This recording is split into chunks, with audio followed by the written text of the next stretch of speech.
EA Interviews, episode 72. Inspiration, transformation, success stories, and the Imperfect Action Round. 7 days a week. Join Mario Ficini for today's Expert Authority Effect interview. Welcome to another exciting episode of Expert Authority Effect Interviews. I am excited to share with you Jason Brown, stock market coach and trading's entrepreneur. He is the CEO of a great course that will teach you how to do it for real. He's very impressive, and we're going to bring him back up. We're going to bring him up right after we thank our sponsor. Why every business needs a book, including yours. Would you like to save 5+ hours with every prospect, generate more leads, and profit in your business now? Visit businessbookchecklist.com and learn how you can implement this in your business today. Here he is, ladies and gentlemen, Mr. Jason Brown. Jason, how you doing today? What's going on, Mario? Glad to be here, man. I am excited to showcase you. I know you've been up to some big things, and I can't wait to dive in with you. So what was the inspiration behind stock market trading, and how did you get into it? You know, the inspiration behind stock market trading is really just the power of having your money work for you.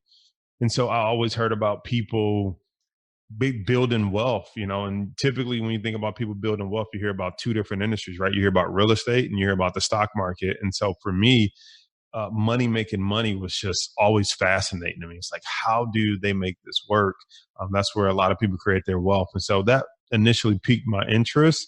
And so when I looked at how do I get involved, I always thought you need to have a whole bunch of money.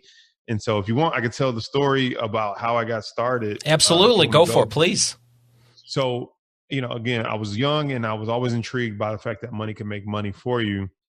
And so what really introduced me to the stock market at first was all I knew about was mutual funds. And so I took about $2,000, about 18, 19 years old, you know, get your graduation gifts and all that stuff. And instead of blowing that money, I actually opened a mutual fund. So when I went to the bank to open a mutual fund, the lady literally asked me 2 questions. She was like, so what's your objective? And I was like, to be rich. Like, why does anyone ever open one of these things? Like, that's what I was thinking, right? Like, what else is there to do to be wealthy, right? And she said, so you want aggressive funds, right? So literally, those are the only 2 questions she asked me. And I said, sure, I'm a young guy. I think aggressive sounds good. I need some aggressive growth in my life. And so I invested with the mutual fund with that bank. I think it was Bank One, NBD, then it was Bank. They were bought out by Chase eventually. And basically I came back 2 years later. So I'm like 21 at this time, 2021. And I'm like, all right, how's my investments doing? And it went from $2,000 down to $700. And so I was like, I could have lost my own $1,300 or so. And so that it was at that point that I realized it was the best $1,300 I ever lost, because had they made me money, I would have always thought they know more than me. I got to take it to the professionals. This is why you come and give it to them.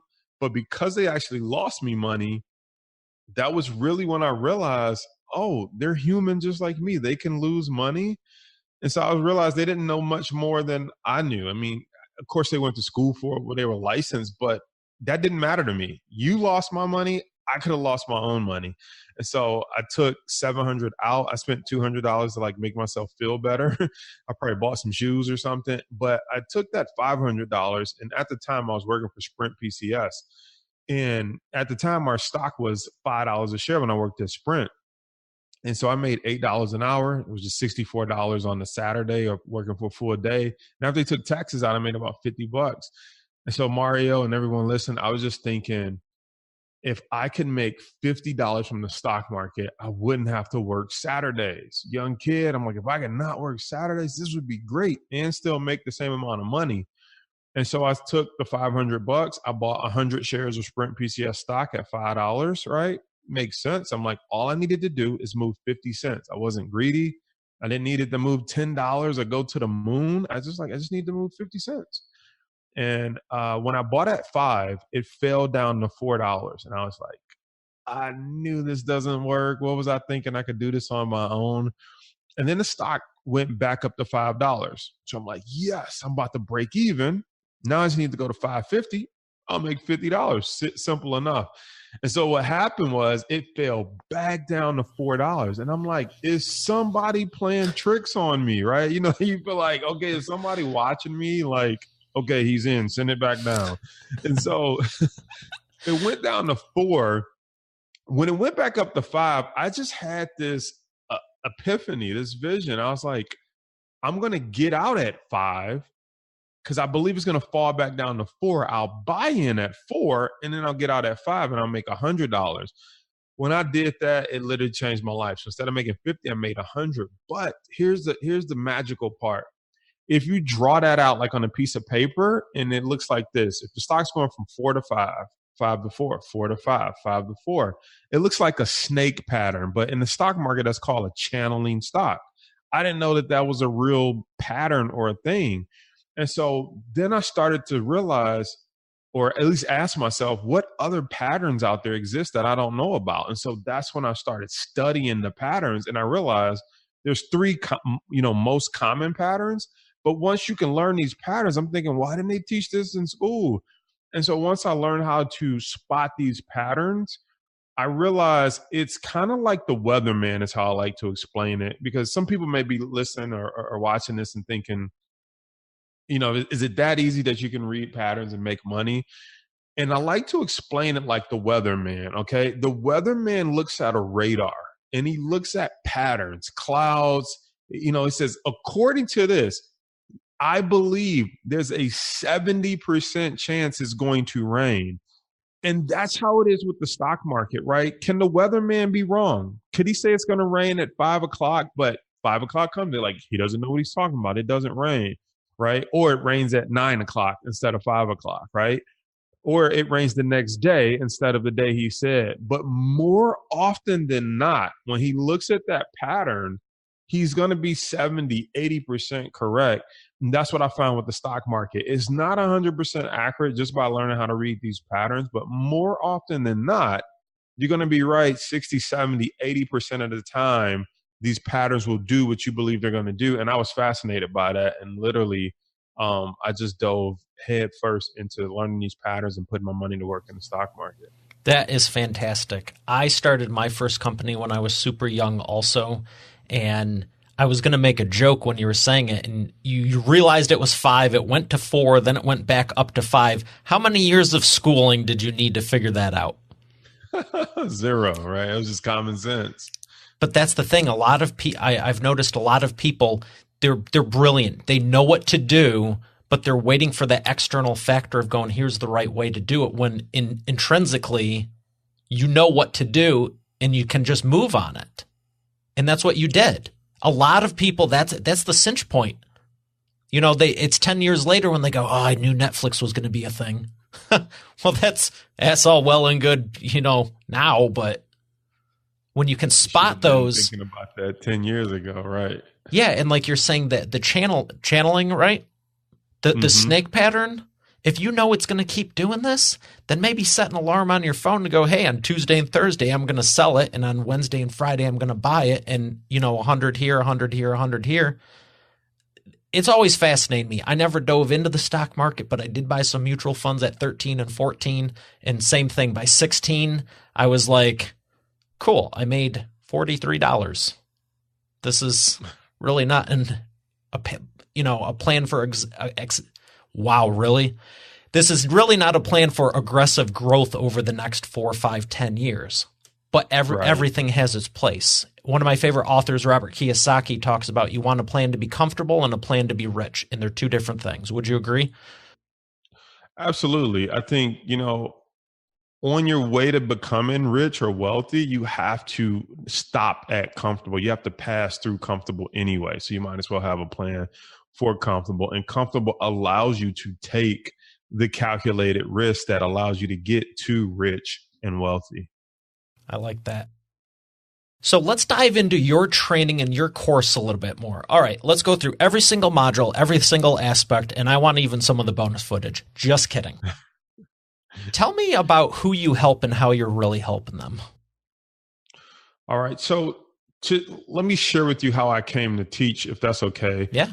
Before I share with who I help. And so what happened was, after I started reading and learning those patterns, right, I took a 10,000. Well, let me back up. So I had $500 and I made 100. So me being my brain working the way it was, I was like, wait a minute, I had 500 and I made 100. I was like, if I had 1,000, I would have made 200. Then I was like, what if I would have had $10,000, right? And so my mind starts working like that, right? So how much could I have made had $10,000? And so then I started to say, how do I get $10,000? You know what I'm saying? Because then I would have made $1,000 and that would have been life changing for me as a, 19, 20, 21-year-old kid. And so when I started to think, how do I come up with $10,000? I'll never forget this. Me and my cousin, because he was investing in the stock market too, we were kind of going at this together. And I was like, well, why don't we go and ask everyone in our family to put in $1,000? If we can get 10 people to do it, we'll have 10,000. Of course, no one did it, right? These kids talking about they're going to be investors. And so I was like, well, how do I get $10,000? Because working wasn't going to get it because, I didn't make that much at work. I'd have to basically not spend a dime for a couple of years or at least all year to save 10,000 just working weekends. And so what happened was I had a scholarship to school. I had a scholarship to Wayne State and I actually applied for a student loan because I knew that they would double pay the account and then the loan would come back to me in the form of a refund. So I actually took the $10,000 student loan, even though I had a full ride, and I put it into the stock market and then I grew it to a 6-figure trading account. So I made about $110,000, $120,000. So I'm 21, I made over 6 figures and I still haven't even graduated college. And I made that money not working. That's the key, right? And so I ended up going on to trade full time for about 2 to 3 years. Then I lost a lot of money, made it back, learned a lot about taxes. And so what happened was I started to tweet and share with people about my trades. I was blogging about it and people were like, how are you learning how to do this? Do you have a course? So I was blogging about it and people were making money off my trades, my tips, my tweets, my YouTube videos. And I was part of somebody else's paid program. So I had joined someone else's program, like just to see what they post about, like to get some other ideas and maybe stuff I didn't find myself. And I started realizing, like, I wonder if people would pay me for my knowledge. Like I'm picking the same stocks or better stocks or different stocks. I'm right about my theory or thesis. And so that's what really led me to say, maybe I can teach this. And people were asking, do you have a course? How does this work? Stuff like that. And I was referring them to other people in different places. And I was like, wait a minute, I can actually teach this because I'm making money from it. They're making money from my free stuff. And then I started thinking, well, maybe that'll help me get even more money into the stock market. So that's what led me to start teaching and coaching, because I then became really passionate about why don't they teach this stuff in school and why aren't they sharing it? Because I was going to school for finance. And it was like what was taught in finance and what was actually happening in the real stock market was like two totally different things, right? It's like this company should be valued at this, but in the stock market, it's like, in real world, it's not valued at that. Right? I'll take Tesla, for example, right? If you go by the finances that they teach you in school, Tesla should be bankrupt. But if you go by the stock market, it's a $200-$300 stock. So why is it should be bankrupt, but in the stock market, they're paying $200 to $300 for that stock? And it's because the stock market sometimes value different things other than just the book value. They look towards the future and what it could be, and they price that in. So I just realized, like, there's some things that they're not teaching in school that I just became really passionate about. They definitely weren't teaching it at least in my community and to my people, or the people in general for that matter. So I said, why not me? So that's what led me to teach. And then your other question was, who do I teach? Anyone who wants to take control of their financial future and believe that they can earn a return on their own investment. So let me be even more clear. We don't manage anyone's money. So people are like, can you do it for me? Can I give you $1,000? What can you do? We don't manage, my team, my company, we don't manage anyone's money. We just manage our own money and share with you what we're buying, what we're selling, why we're getting in, why we're getting out. And then we also built courses around it so you can learn how to do it. So anybody who wants to take a portion of their money, not all of their money, a portion, and believe that they can get a better return themselves. That's fantastic. You're empowering people to take control of their finances. What would you say a typical starting investment would be, and what's like something reasonable you should think about? I mean, you were talking about you took $50, you took 500, you took 5,000. Where do you think most people are starting that, and how long do they expect to see a return? How long should they expect before they see a return? So that's a great question. And there is no typical starting amount. And the reason I say that is because nobody's life is typical, right? I mean, you look at President Trump, his daddy started him off with $1 million. In his circle, $1 million was typical to start a business. That's not typical in my circle. In my circle, I started with 500. So I would like to say something about that too. You had the vision, the insight, and you were willing to take that risk, because I know people that they have 10,000 to start, and there's also people that don't even want to try with 100. Absolutely. So right. To your point of not typical, I was thinking somewhere between $1,000 and $10,000. Yeah.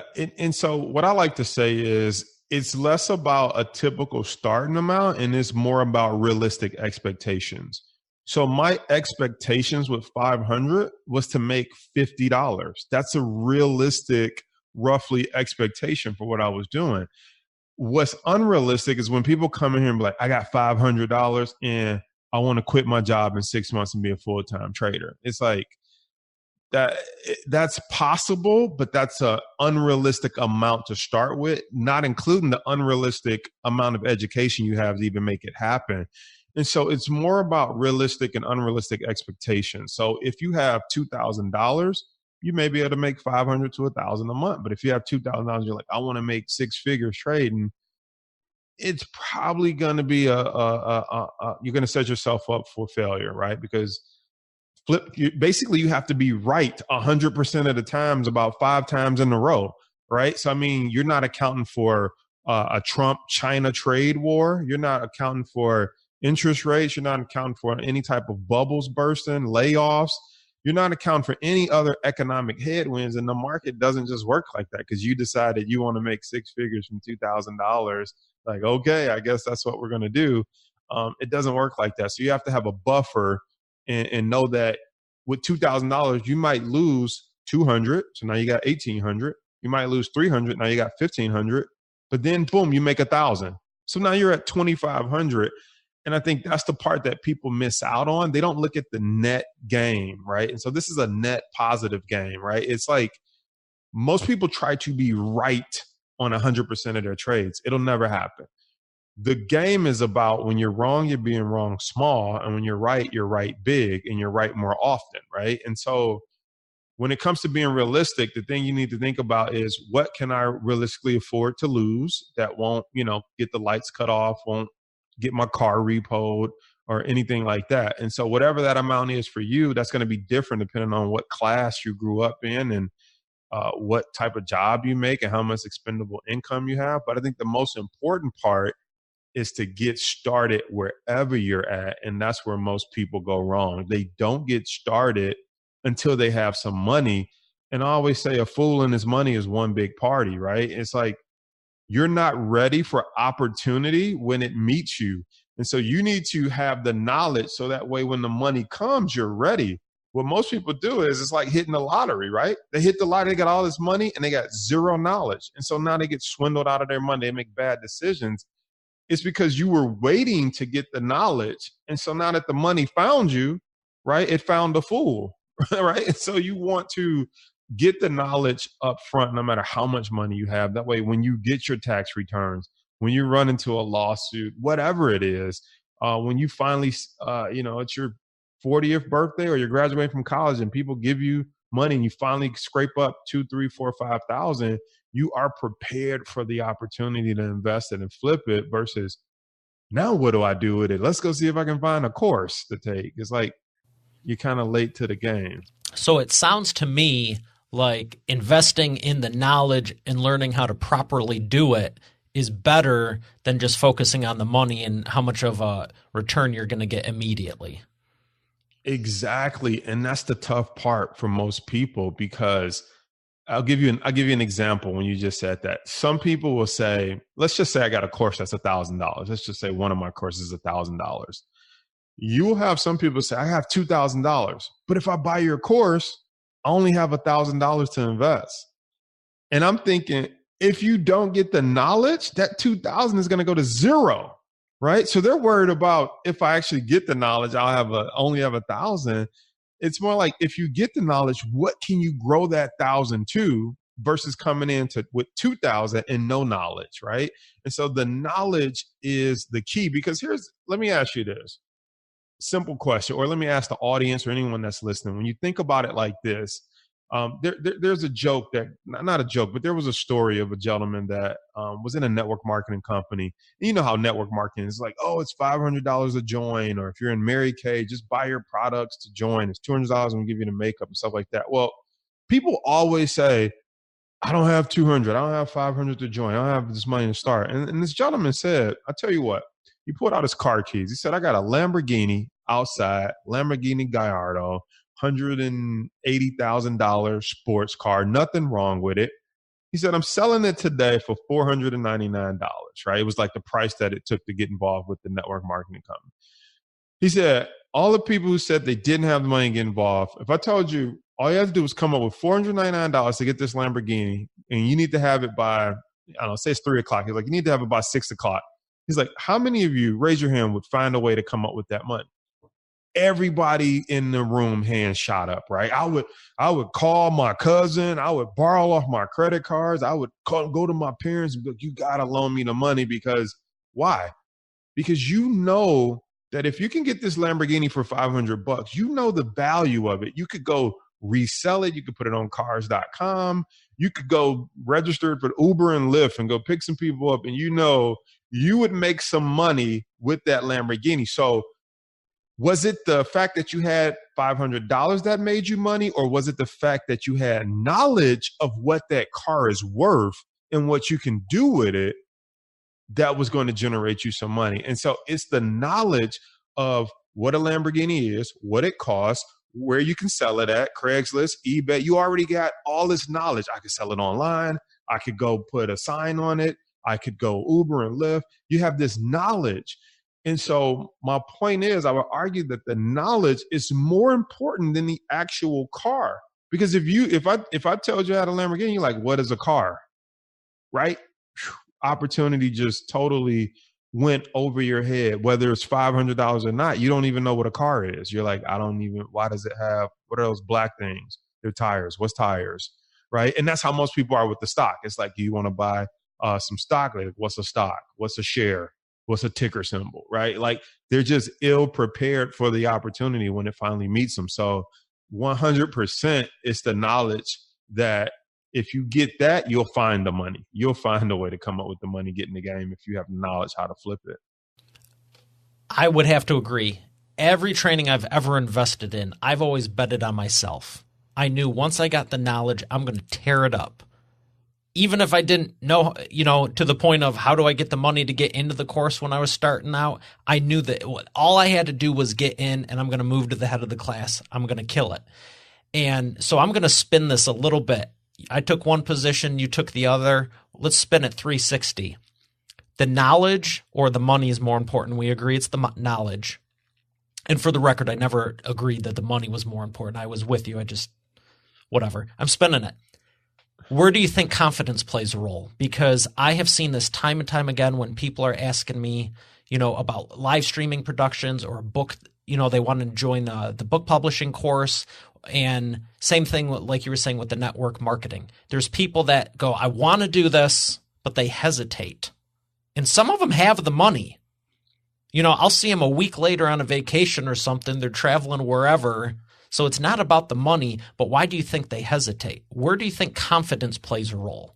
Why would they do that for, let's say, a concert ticket, a sport ticket, or the Lamborghini versus something for themselves?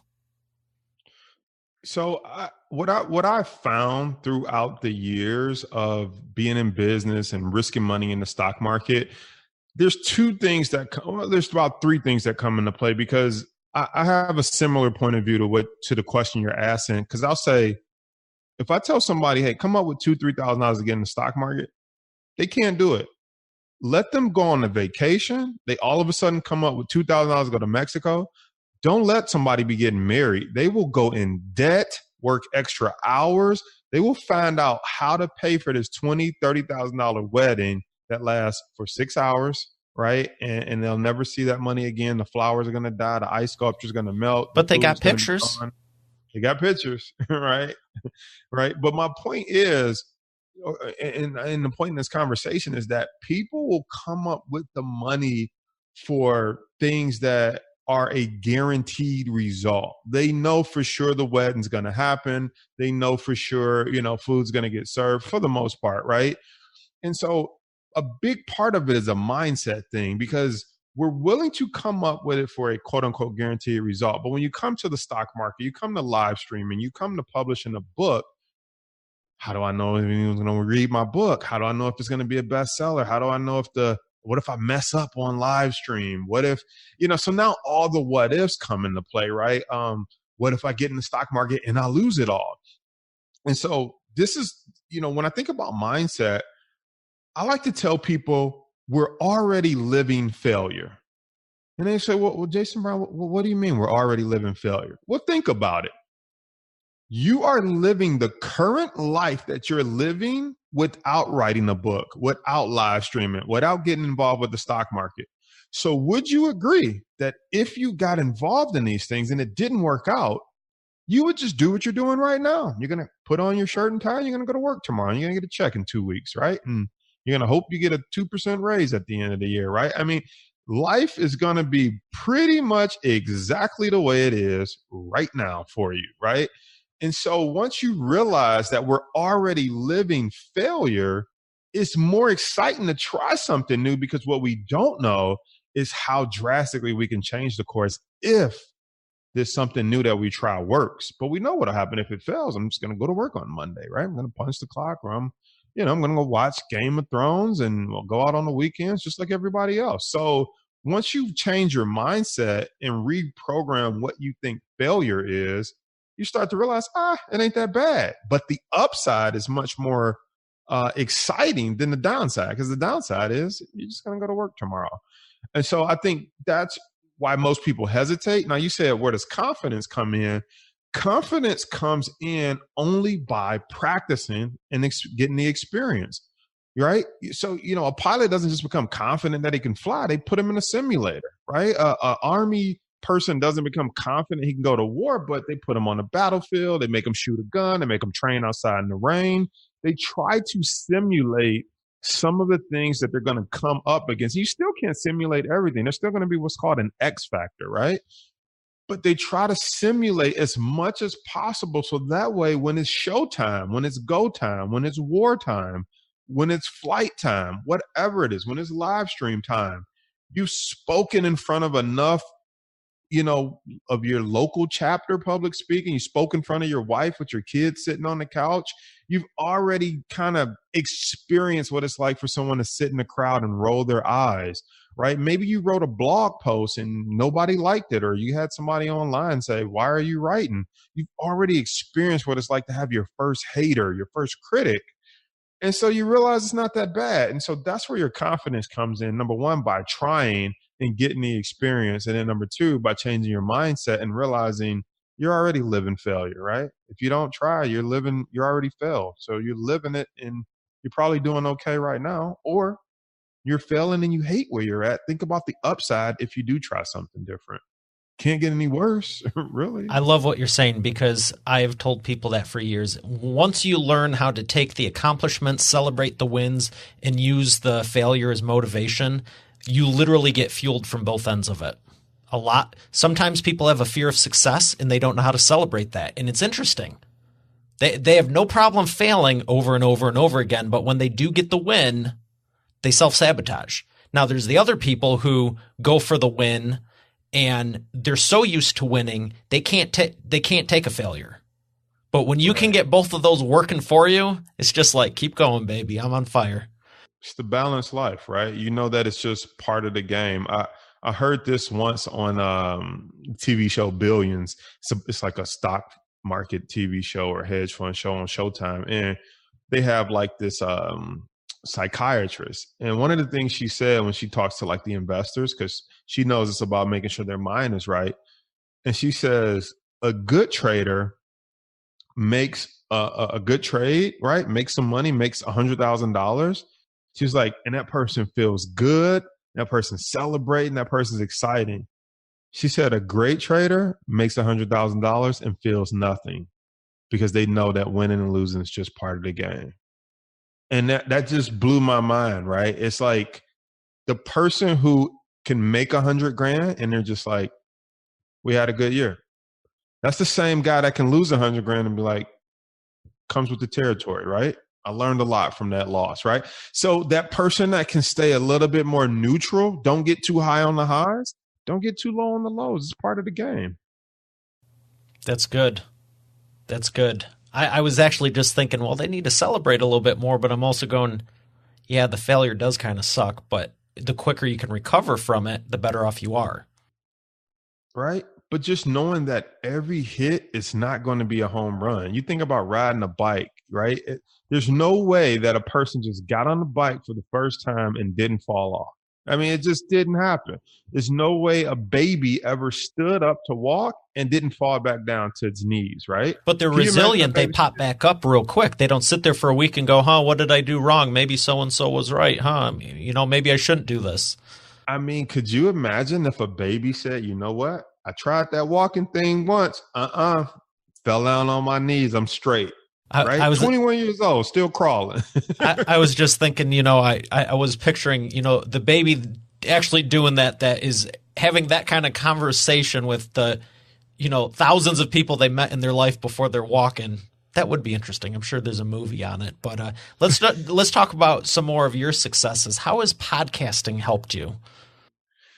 So for me, podcasting is just a way to share like we're doing right now and help people really change their mindset and how they think about this stuff, because that was one of the biggest things that helped me coming from a single family household. My mom raised me. My dad passed when I was 2. Sorry. Growing up in Detroit, we grew up poor.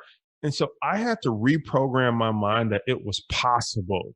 Growing up here in Detroit, we're in the Metro Detroit area, you and I both. I had to reprogram my mind that there was something beyond working at Ford, GM, and Chrysler, right? And so I had to reprogram and think what's possible. And then being young and African American, it's like the only people I saw in the stock market were all older and white. And so I had to reprogram my mind. And so for me, the podcast is an outlet for people to just tune out everything except for my voice and really just go to that place and start to think for themselves and believe that they can do it. And, a lot of people email me or write in about the podcast. Our podcast is the Money Markets and Mindset podcast. They really write in and say like, wow, I didn't think about it like that before. Or before you explained it like that, I never thought about the stock market in that way. Or, wow, you opened up about a loss you had, or about taxes and how I had to pay taxes and how I had a tax lien. Or, I'm sharing some of the stuff that most people would shove in the closet and try to put on a facade like, oh, nothing ever happens to me. I don't lose any money in the stock market. I always pay my taxes. And I shared there was a time I didn't pay my taxes. And they had a tax lien. There was a time I lost money. And sometimes I still lose money. But it's just an opportunity to be real and raw with people. And remind them, or at least let them know that even once you start making money, the problems don't stop. Look at Mark Zuckerberg. He's a billionaire. He has the government coming after him, Russia trying to do collusion on his site, on his platform. You think, I'll become a billionaire, I won't have any problems. No, you just have billion-dollar problems. And so I try to use the podcast for people to change their mindset about how they look at opportunity, as well as how they look at problems and failure, because you're going to have them for the rest of your life. That's powerful. Why don't you tell everyone where they can find that right now? I don't want to wait to the end. So on iTunes, we're on Stitcher, and we are on, what's the other one? Google? I'm not sure, but Google Podcasts?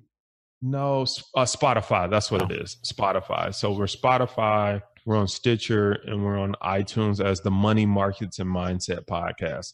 It used to be the Brown Report, but I changed it because I want to talk about money. I want to talk about the market, and I want to talk about mindset, right? So budgeting and finance, all of it. So the Money Markets and Mindset podcast. Excellent. And I'll make sure there's a link in the show notes for this episode.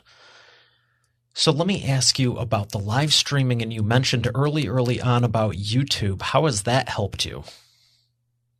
So, just like you, man, like people want to know that you're a real person, and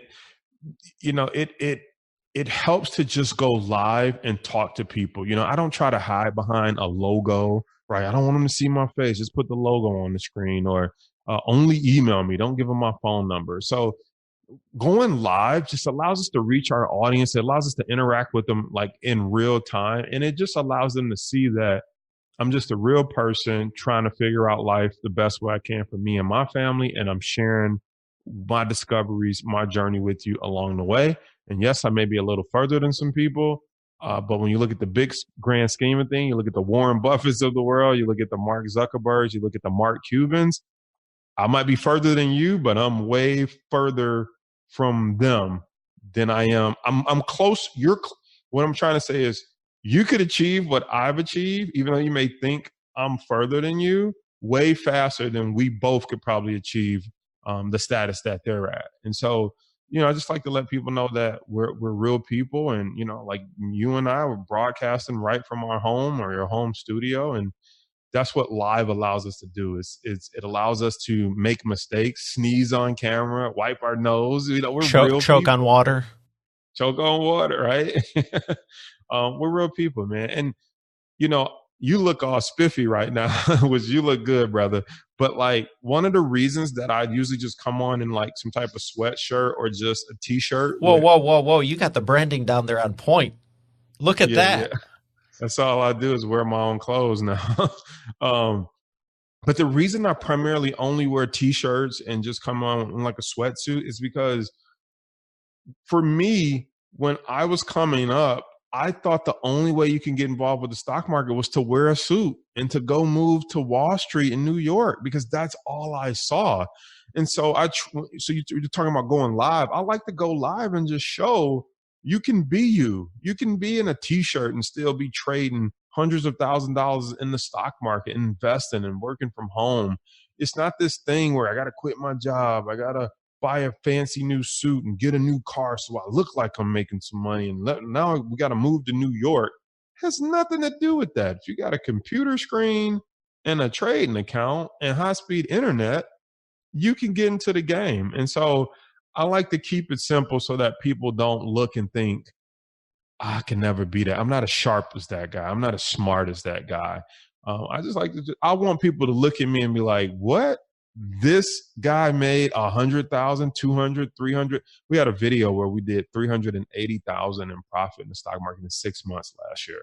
I want people to look and be like, are you kidding me? This guy in the t-shirt made 380 in like 6 months. That's how I want them to feel. Not be like, well, look at him. He's sharp. He's probably smart. Went to school for that.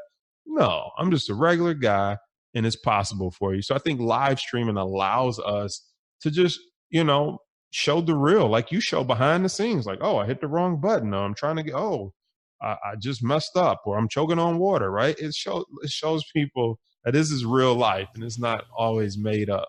Yeah. Some of my favorite videos were I would leave the office, go to the pool, just hang out, go in the hot tub. I'm like, I got something to say. And I've shot live streams from the hot tub, from the pool, from the boat, from wherever I'm at. I don't care. Freeway while driving, might not recommend that, but you don't need everything that I have set up. This is for a completely different purpose and, a whole other thing. And there's sometimes I'm like, I really wish I didn't have to put all these clothes on just to say what I want to say, because it's a lot more work. It's really easy. And I'll tell you what, I'm so thankful, because the 3,000 literally that I did to get to this point, no one was ever going, well, you're not in a suit and tie. I'm not going to listen to you, this, that, the other thing. So appreciate for what you're sharing in the behind the scenes. It sounds like you got a lot of good information you could put into a book. I know. We was just see how I worked that one in there. I should write a book sometime soon. And, I think a book is definitely in my future. It's just right now I'm so focused on our members, our membership, and growing that and making sure they got the courses and the teachings that they need. And I think too, in life, sometimes you have to realize what's an opportunity right now and what's an opportunity for later so that you don't get distracted. And I think for me, it's more like it's in the cards. It's just not in the cards for right now, you know? Yeah, you're doing great with what you're doing. When you do down the road, let me know. I'll just update the show notes page. For sure. I want to read it. That's why I've been teasing you with it for the last couple of years. But, you're doing a fantastic job. It's great to have you here. I got one more question for you before the imperfect action round and the rapid fire questions. So I've been calling this the Expert Authority roller coaster. I've got stuff from real softball questions that are easy, like what's your favorite celebrity, to if you could change the world, what is one thing you would do and who would you want it to affect? Where are you feeling right now? I mean, I'm ready for whatever you want to throw at me. I didn't even read like the questions you could ask for this. I like to go off the cuff, talk from the heart. I feel like if you know your stuff, it's not a whole lot you need to get prepared for, because again, we're just talking about our real life. So I love that because there's been some people that, I like to keep everyone prepared and give them a first class experience onboarding and, even before we hit the camera, because I personally believe, and this is a business tip and a personal tip, if you're entertaining people personally, the event doesn't start when they show up. It starts when you invite them. And for business, if you're going to have a show or you're onboarding a client or anything, it starts when you ask them also. So I have everything laid out, as you could see. And if you want it, it's there. I'm not trying to hide anything or what's it called? Do a sandbag interview or whatever that is. I think that's just stupid and disrespectful. But at the same point, there's been some people who don't look at the questions, and there's other people who they came more prepared than me. Right before we go on camera, they got their red pen. They're like, okay, I've researched this. What is this number 7 here? And I'm like, I don't know. I made that like 6 months ago. Like, what is it? What's the question? So I'm going to give you a good one. All right. Sure. You're president. What would you do to impact the world for the next 10 years? Man, if I'm president, what would I do to impact the world for the next 10 years? I would probably say my core competency is financial literacy. And so I think a lot of problems start with money, and typically it's lack thereof, right? If you think about most of the crimes that's committed, you don't typically commit the crime because you have money, right? You committed it because you didn't have money. You couldn't go to that school because you didn't have money. And thus you grew up around these type of people. Or you couldn't, the parents couldn't afford a babysitter, couldn't afford a car to get you to work. So you lost your job. If you think about a lot of the issues, it's typically surrounded by money, and not just making money, but making better decisions with it, understanding taxes, understanding budgeting. And so I would be some type of champion for some type of financial literacy program rolling out through, K through 12, before you even get to college, before you even get your first job. I think we teach kids everything but about money, right? We want to teach them how to draw. We want to teach them how to play in gym. And I think all that stuff's important too, exercise, et cetera. But we don't prepare them for, that's like a small portion of their life, but the rest of their life, they're going to be dealing with money. And it's like, we never talk about it. Yeah, I don't know too many people that are like, honey, you left the millions in the family room. I said, put them in the garage. Right. So I would be a champion for some type of financial literacy program from every neighborhood to every community, every school, public, charter, private, if I can influence private. I would be a champion for financial literacy. I think a big portion of it starts there. I know in politics and government, you can't talk much about faith or religion or different things like that. But the one thing that's neutral is like finances, money, taxes, credit, interest rates. And so I think that's something that's universal to every American and even non-American citizen that as a president, if I was president, I could be a champion for. Very good. I think that's important too. I think I agree 100%. There's so many – we don't teach financial literacy like ever. There might be a money class, there might be an entrepreneur class, but what are all the card companies doing for 14, 15, 16? I even heard of some 11 and 12-year-olds getting solicited for, oh, you can get a credit card now. Yeah, or they're telling the parents, just co-sign, put your kid on there, and as long as you co-sign, they can be on your account, right? But people don't understand credit, interest rates. People don't understand basic stuff like insurance, right? Are they underinsured, overinsured? The deductible. Do we go with the $500 deductible or the $1,000 deductible? Everybody picks 500 because it's the lowest, but sometimes that's the worst one to get, right? You do the math. Maybe you save $25 a month by going with the $1,000 deductible. So you figure once a year you save $250. So in 2 years you save $500. You ask a person when's the last time they got in an accident? They're like 10 years ago. Yeah, unless you're extremely accident prone, you're probably not even going to be claiming on it anyway. Right. So you just basically threw away $2,500, right? That you could have been saving in your pocket, right? Or you could have been investing. Maybe in the stock market. Yeah. So, just people aren't really taught to make just simple math calculations like that, like risk versus reward. What's the risk? When's the last time that actually happened to me? Right. And so even if you go 12 months or 24 months without an accident, you've already saved the extra $500 that you would have paid to have a $1,000 deductible. So stuff like that is just not taught. People just don't even think about it. It's just like, I'm just going with the cheaper one, and that same mentality shows up when they go to buy a car, right? A car dealer says, do you want to put $2,000 down and have a $350 note a month, or no money down and $400 note a month, right? And they're like, no money down, it's only extra 150. Yet the extra 150 actually they end up paying $4,000 or $5,000 more for the car. Overall, long term. Yeah, long term versus had they just put 2,000 down. But they just heard no money down, right? And the payments aren't that much higher, right? But I don't want to say you just got swindled, but just basic math. You didn't do the math, right? It's not illegal till it goes over 24% interest. It's only 23.99, so it's legit. Exactly, right? Yeah, I get you. One of my favorite things, I got it on the desk right here. I've had it for a while. It's just a simple calculator. I keep, pen, paper, and calculator. It's like simple math. All you're trying to do is beat the spread. It doesn't need to be rocket science. That's it. But people aren't really taught that basic level of financial literacy. And so that's what I'd be a champion for. Excellent. Well, we're going to cut to the sponsor, come back for the Imperfect Action Round. Why every business needs a book, including yours. Would you like to save 5+ hours with every prospect, generate more leads, and profit in your business now? Visit businessbookchecklist.com and learn how you can implement this in your business today. All right, we're back for the Imperfect Action Round. Jason, are you ready to take imperfect action? Let's do it.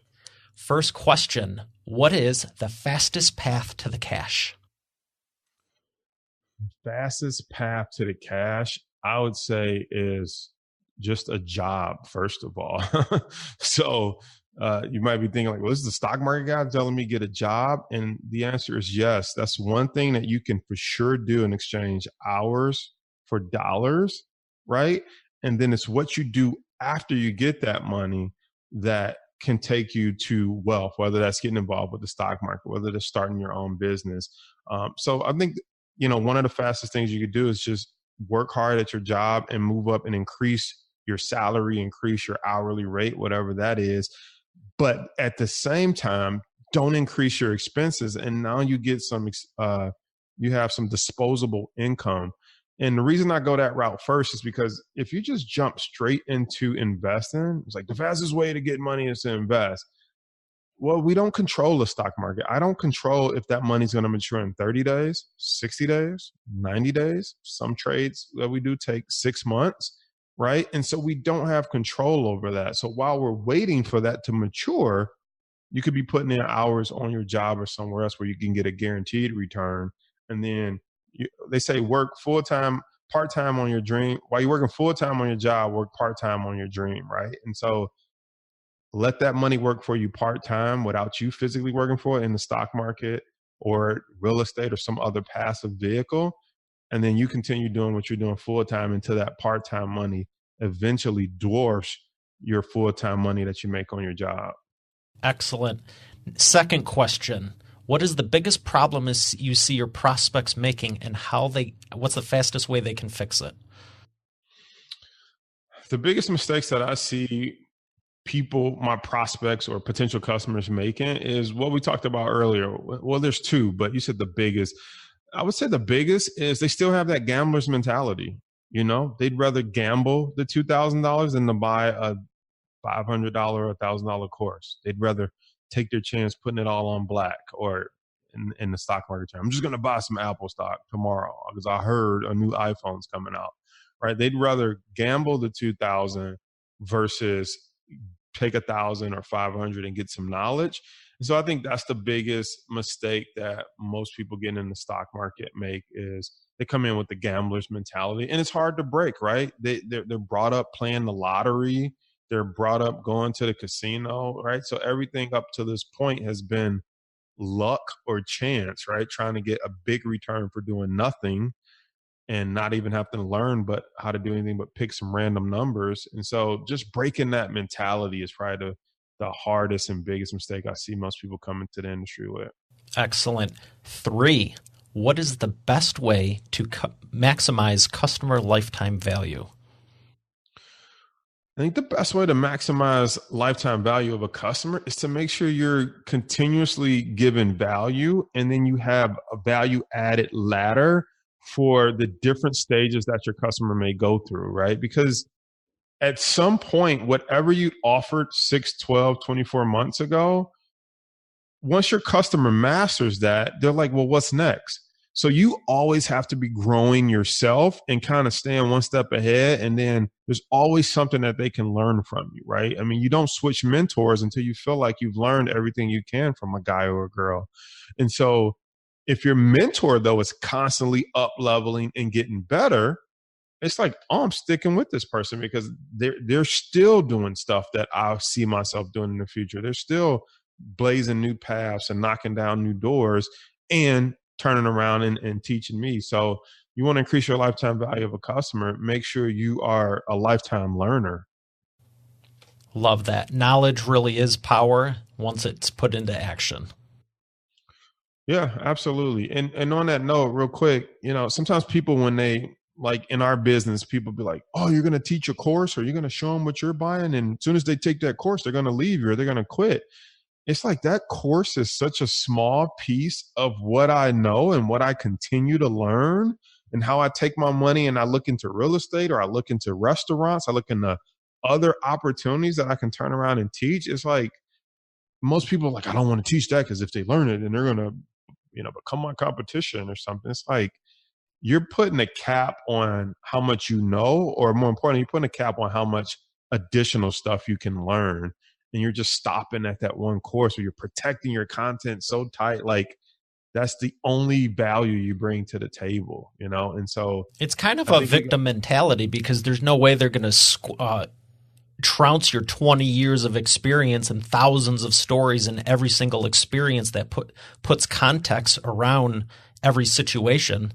Like you were saying with the snake pattern, someone could go, oh, I believe that little tip you shared in the beginning, people could make money with. But do you know the 21 different ways in where it's good and where it's bad and what to do? And if it does this, if it goes left, right, up, down, how to apply it? There's always something else to teach. There's always another level. Yeah, one of my favorite games by Kiyosaki is Cash Flow 101, the board game. And the original goal was just to be able to beat the thing. And then it was, how quick can I do it? And then it was, how can I do that? But you watch your patterns and it's, well, did you do real estate to do it? Did you do it with stocks the whole way? Was it with businesses? When you can get to a point where you're doing it with every single thing on every turn quickly, that's a lot different than you got through it. It might have taken you 7 hours to get through it. That's a lot different than 53 minutes, 3 different ways, and every turn you're turning something into gold. Mm-hmm. Absolutely. And then sometimes you get the doodad card, right? And you got to figure out how to climb out of the rat race, which is, that's what it's called, rat race. Absolutely. Fun time. All right. So one more thing for you. What is the book that's made the biggest difference for you and your business? If I had to pick one right off the top of my head, I'm going to go with Think and Grow Rich. I'm a big mindset person. And once I read Think and Grow Rich, it just opened up my way of thinking and what I believe is possible for me. When you read the stories about Henry Ford, you read the stories about just all the greats that are in the book, you realize the one thing that these people had was a strong mindset, that they were going to be successful, that they were going to figure out their industry. So that would be it. Think and Grow Rich. Excellent. Well, why don't you tell everyone where they can find you? Yeah. So the best place to find me is the main website, my home on the internet, which is thebrownreport.com. They can find it at thebrownreport.com, or they can type in brownreport.com. We own both domains. On Instagram, I'm at Brown Report. So the @ symbol, Brown Report. On YouTube, I'm the Brown Report. And on Facebook, I'm the Brown Report. So if they look up the Brown Report on any of those platforms or just type in thebrownreport.com, they'll come to our home on the web. Keeping it simple. Love that. Got your branding on point. That's it, man. And then there's the Money Markets and Mindset podcast. All right, Jason, it's been an absolute pleasure. Expert Authority World, I hope you got as much out of this as I did. I was taking notes, and I actually got pretty excited about that snake pattern you were talking about in the beginning, and I'm curious what else is in the course. But thank you so much for sharing with us. We have another great show. We'll see you next time. Thanks for having me. Pleasure's mine. Why every business needs a book, including yours. Would you like to save 5+ hours with every prospect, generate more leads, and profit in your business now? Visit businessbookchecklist.com and learn how you can implement this in your business today. Hey, thanks for listening to today's episode. I hope you got a lot out of it. I know I sure did. If you haven't done so already, I invite you to subscribe to the show. And also be sure to check out eainterviews.com for complete show notes, the full interview video experience, links to the resources we mentioned, and more. Have a blessed day, and I'll see you tomorrow.